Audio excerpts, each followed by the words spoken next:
In this training, I'm going to walk you through how to enter RSUs into your client's plan. This plan has Robert, who has a $250,000 a year annual salary, but as a part of his compensation package, he's also receiving some RSUs. So we're going to want to go ahead and enter that into the plan. To do that, I'm going to go to my plus button in the bottom right-hand corner, go to Savings and Investments, and then select the Stock Grant option.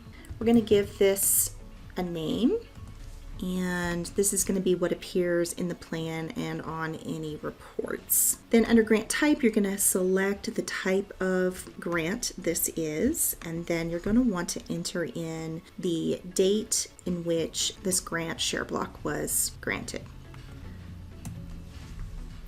Current price of the stock, and then the number of shares that are remaining in this stock grant that still have not vested yet. Enter that, and then we're also going to enter in the vesting period. So this 1,000 shares remains to be vested, and it's going to be vesting over the next 3 years. All right, going to the growth section, this is going to be the growth that is applied to this investment. And then if your client already has vested shares as a part of this stock grant, you can enter that here. Let's add a share block and say our client already has 200 shares that have fully vested. They vested last year, and at the time the fair market value of that stock was $90 per share. So we're going to enter that in, and then under future vesting, this is where you can estimate the future vesting schedule for the shares that remain to be vested. Now we can just click estimate schedule and the software will figure that out for us based on the years left to vest and the number of shares remaining. You can also do this manually by clicking add year, and you can enter it in if it's an uneven vesting schedule.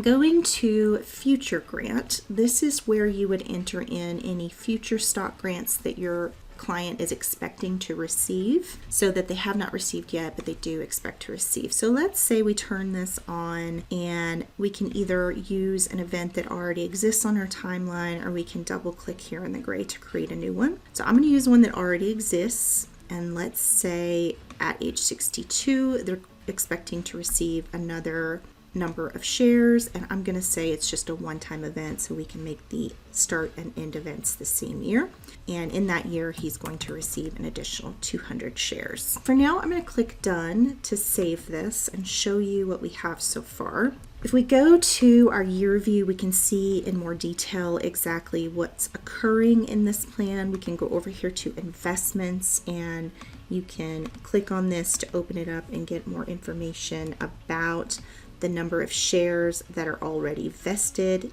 and owned by your client, the remaining unvested, and then the total number. And then down here you'll be able to see the vesting schedule go along as we vest these shares. Each year that these shares vest, they are going to be subject to income tax. So if you wanted to double check what that is, you can go over here to your taxes section, and then you'll see the shares exercised deemed as income, and you can see it being applied to the total taxable income. And then that expense will be listed under the federal income tax on Robert's income, and it'll be paid out of either cash or the next available source in the liquidation order.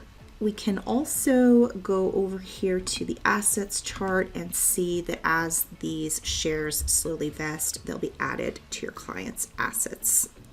Going back to our dashboard, if we also want to schedule some liquidation events for these RSUs, so going back to our cash flow chart, I want to go into the RSU and schedule some future liquidations. We can do that by going to liquidation, changing it from none to either all available, fixed amount recurring, or number of shares remaining recurring. I'm going to do fixed amount recurring, and let's say at Robert's retirement event, we're going to set that as when we want these liquidation events to start occurring. He wants to take out $10,000 annually, starting at retirement and ending at mortality. And I want to click done to save, and you should now see that money flowing into the plan as income. So you'll see it here on your cash flow chart each year. And then if we go to year view and scroll over to one of these years post-retirement, you'll see it, RSUs, liquidation proceeds. And then at that point, any capital gains tax that's due on the liquidation would be listed here in the investment income section. You'll be able to see any taxable gains that applied to that liquidation.